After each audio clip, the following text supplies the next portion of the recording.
My name is Katerina Loria, and I will be talking about the consequences and long-term effects of concussions, mild traumatic brain injury, in young adults. What are traumatic brain injuries and why do they matter?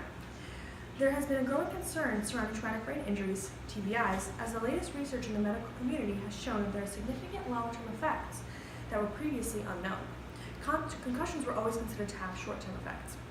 The specific traumatic brain injury I'll be focusing on is the one that constitutes 80% of TBI-related sports injuries in the emergency department, and that is concussions. As sports are the most commonly played by children, adolescents, and young adults, they are the most affected. Concussions are the most common and most overlooked of the traumatic brain injuries as they are considered mild, but are they? I will first be discussing concussions and what they are, how they are treated and diagnosed, and finally their long-term effects on young adolescents later in life. So what is a concussion? A concussion is defined as a stunning, damaging, or shattering effect from a hard blow, especially a jarring injury of the brain resulting in disturbance of cerebral function. Concussions are also referred to as MTBI, mild traumatic brain injury. As many people, especially non-medical professionals, do not consider it to be a serious traumatic brain injury, they are sometimes undertreated and underdiagnosed. As some concussions can be far more serious than others, a proper diagnosis should be made by a medical professional. It is difficult for a non-medical professional to understand and treat a concussion. Undertreating a traumatic brain injury can result in long-term effects. How do concussions occur? Concussions are the result of a traumatic blow to the head that generates a rapid movement in the head and the brain. The very unexpected harsh movement causes the brain to bounce. It causes it to rotate around inside the skull, and that harms the fragile cells and structures in the brain. This is what brings about the physical and psychological changes in the brain. So right here you can see how the brain is before it was hit, and then it gets hit, and it twists, and it bounces around the skull, and that's what kind of damages the cells and the structures. So what are the symptoms of concussions? So common symptoms of concussion include headache, dizziness, loss of balance, loss of coordination, a temporary loss of consciousness, maybe right after the concussion itself, about 30 seconds to a minute. Feeling as if your brain is in a fog, not really being able to see clearly, delayed response to questions, dizziness, ringing in your ears, nausea and vomiting, fatigue, blurred vision, and sensitivity to light and sound. So how are concussions diagnosed? So a medical professional will typically evaluate a patient's medical history beforehand. So if they have multiple concussions, that will indicate a more thorough examination to be provided, and then they will conduct a neurological examination and a cognitive examination. A neurological examination will test a patient's vision, hearing, strength and sensation, balance, coordination, and reflexes. And then a cognitive examination will test a patient's cognition, which includes memory, concentration, and ability to recall information. For patients with aggravated symptoms and poor results in the cognitive and neurological examinations will receive additional testing in the form of brain imaging. Typically, the more severe symptoms of a concussion are severe and persistent headaches, repeated vomiting, and poor cognition and coordination. A CT scan is the usual test to evaluate the brain right after the injury, and it uses X-rays to acquire images of the patient's skull and brain. And then an MRI scan is used for patients with really severe symptoms and really poor results in the cognitive and neurological examination, as it is a more specialized test that is used to distinguish changes in the patient's brain, and it is extremely detailed and it can let a doctor know exactly what's going on. Usually concussions require observation if there are persistent and worsening symptoms, and that will require hospitalization overnight, or a patient can typically be sent home with an experienced caregiver. So how are concussions treated? So rest is actually the most efficient way for the brain to recuperate from a concussion.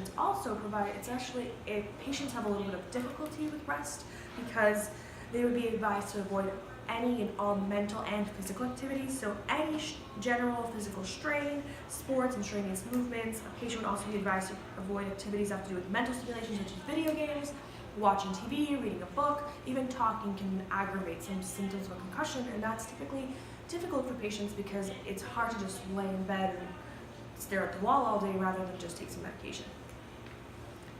So who do concussions primarily affect? concussions are becoming more and more common in children. The number of emergency department visits related to concussions and TBIs rose 57% from 2001 to 2009 in children, according to the Center for Disease Control and Prevention, the CDC. About 300,000 TBIs occur each year because of sports, according to a study published in the Journal of Athletic Training. While concussions can happen with any sport, they are more common in football, wrestling, ice hockey, basketball, and lacrosse. Concussions can also happen as a result of car crashes, physical altercations, and accidental falls. Brain injury from even the mildest concussion can have short-term effects and long-term effects. So sports is considered one of the more preventable places where you can get a concussion, because with a car accident or a fall, it's more accidental, but with sports, sometimes it results from not wearing the proper headgear or adult supervision, lack of an adult supervision. So athletes and adolescents are particularly at risk because of sports. One concussion doesn't harbor many long-term effects, but for those who will receive multiple concussions, there are increased risk for long-term effects. As many as 3.8 million concussions occur in the USA per year during competitive sports and recreational activities. But as many as 50% of the concussions go unreported. This is mostly due because players of sports, they want to go back into the game so quick that they don't report their concussion to the coach, because the coach would let them sit out for the game, and they don't want that. Sports and recreation-related concussions are a leading cause of TBI-related emergency department visits among children and teens. Children and teens make up approximately 70% of all sports and recreation-related concussions seen in the emergency department, much more than professional players. So it's these children and the young adults, the ones whose brains are still developing, that are ending up in the emergency department with concussions. And that's how the long-term effects affect them later in life, because their brains are still developing and they're not matured enough. Children have the highest rate of emergency department visits for traumatic brain injuries of all age groups.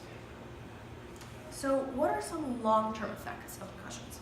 So migraine and headaches, light sensitivity, dizziness and vertigo, depression and other emotional symptoms are very common. Cognitive impairments, including memory loss, changes in thinking, psychological changes, including impulsive behavior, depression, aggression, suicidal thoughts, substance abuse, speech and language changes, difficulty walking, weakness, changes in vision and smell, dementia later in life, and Alzheimer's disease are also common. So there has been a link between concussions and PTSD.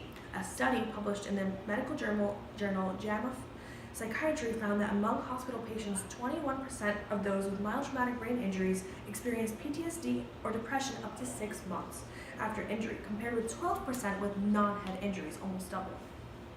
Their research has shown that mild traumatic brain injury concussions pose a higher risk of post-traumatic stress disorder and depression after the injury, compared with another type of traumatic injury that does not involve the head. So another study showed functional MRI imaging of mild traumatic brain injuries in college football players. So a study conducted in 2004 and published in American Journal of Neuroradiology confirmed that there have been long-term effects on structures in the brain after mild traumatic brain injuries concussions. It is now understood that the concussion involves structural changes in the brain and can result in persistent neurobehavioral impairments. So you can see here how the activity is increased in all these areas. And this is the concussion group, and this is the control group. So activity is significantly increased in the medial frontal gyrus right here. In the concussed person, rather in the control person, it's not increased. So increased activity in these regions indicates behavioral deficits in motor control and coordination, as well as associated changes. So in conclusion, the people that are most at risk for traumatic brain injuries, mostly concussions, are athletes and young children. They should be aware of the consequences if they're not treated properly, and how to recognize the symptoms of a concussion, and to always consult a medical professional if an individual thinks that they have a concussion. Thank you so much.